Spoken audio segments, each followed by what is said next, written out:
Today I'm carrying on with the Michael J. Fox filmography, and we're taking it to October 1st of 1993 to a movie called For Love or Money, or also known as The Concierge. Now this movie is directed by Barry Sonnenfeld, and he's done movies such as the Addams Family movies, the Men in Black trilogy, RV, 9 Lives. He's been executive producer on Enchanted, Misery, and so many other big projects. So with a film like this, will it be a hit with it having Michael J. Fox starring in the lead role as Doug Island? Maybe not.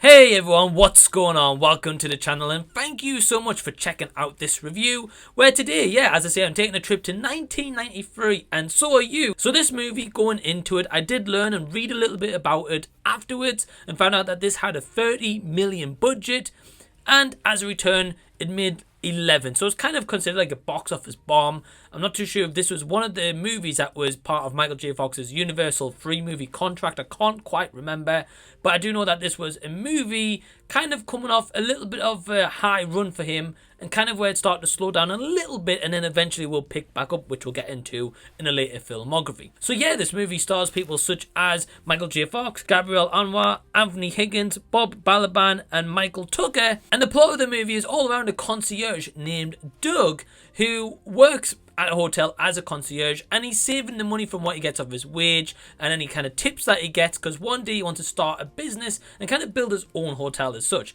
However, that all gets kind of compromised when he meets a woman who he really likes, but finds out that she is kind of dating another man, so he kind of has to choose really between his dream or possibly the love of his life. So I watched this movie several years ago now. I didn't think that this was one of his movies where I thought, right, let's go back and revisit this time and time again. So has that expectation changed?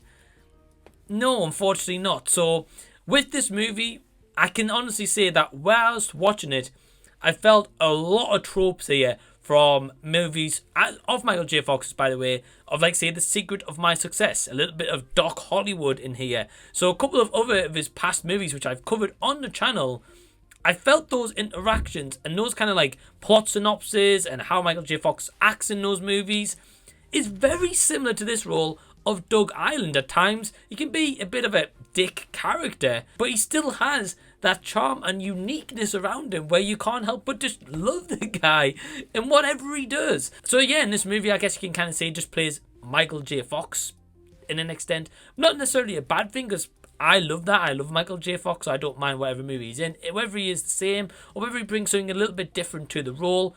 I generally think that the performances all around here are good. I can't really say that anyone like stands out or anything like that. I will say that I did like Gabrielle Anwar's character in here. What I will say is there's some nice cinematography here. The set location of this hotel, immaculate. You can just tell that it's just a beautiful building, and the scenes as they play out for a movie really kind of just emphasize on that location to give you that feel that you are in this hotel with Doug Island just running around being crazy as the concierge. Everyone likes him, everyone kind of respects him. He's kind of like the head honcho as such, with the staff of course being the concierge. I guess you have that kind of on staff, but he's just a likable guy. He doesn't really have like any rivalries with anyone in the hotel or anything like that. And of course his main priority is the guest satisfaction, because he's using any tips that he gets to build this hotel eventually that his dream goal is.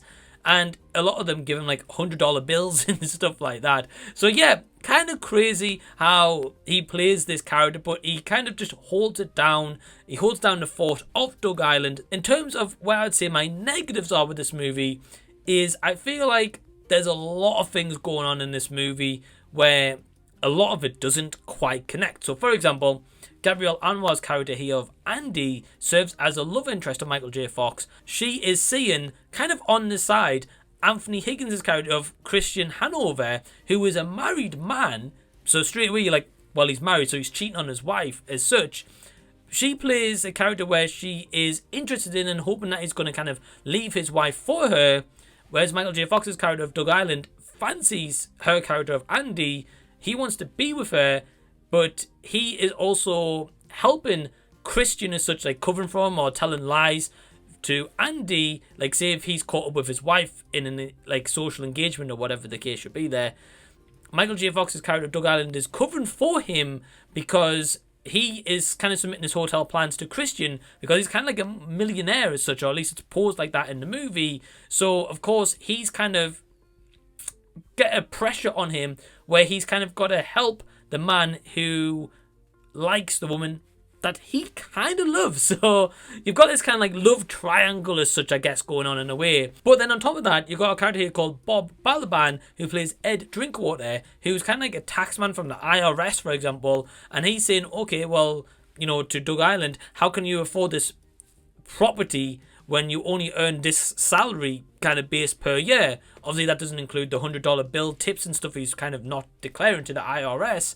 So you've got this story on, so you're thinking, oh, okay, so he's got to balance a love triangle, then he's got to balance this tax man, and he's also got to balance being the concierge of a hotel. So he's got a lot on his plate. But I feel like as the movie plays out and as we come to the conclusion into the third act and how we wrap up this love story that I personally don't think works well, or the fact that it's not given enough time where you really care and you'd be like, oh, come on, Andy, you know, see sense, dump this millionaire Christian who's never going to leave his wife and get with Doug Ireland, Michael J. Fox's character.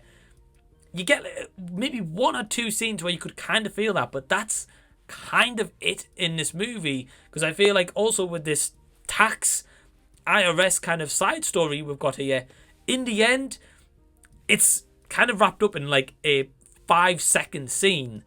And I was just like, I felt like it was really poor writing and how that was summed up, where this was meant to be like a big pressure on Doug Ireland to produce his paperwork as to why he's getting all this money. So that was touched on in early the movie, but throughout the rest of the movie, that's never done again, and they kind of just throw the IRS man back into the picture just to wrap up that story arc. So I really feel like this movie had potential, and it had some moments where it was funny, or they made use of the location in this hotel and the characters who work in the hotel.